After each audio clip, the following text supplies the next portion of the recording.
Hi guys! For today's video, ituturo ko sa inyo kung paano nga ba mag-block na inyong friends na hindi nila nalalaman.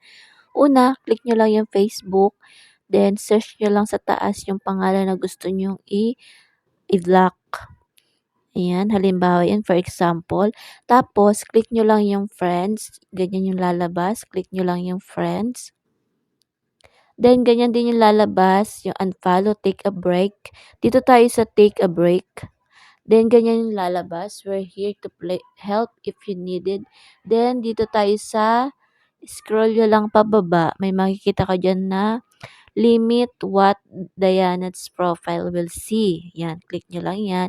Then, ganyan din yung lalabas. Click nyo lang yung hide your post from Diana's or block. Ayan, after nyo ma-block, save nyo lang.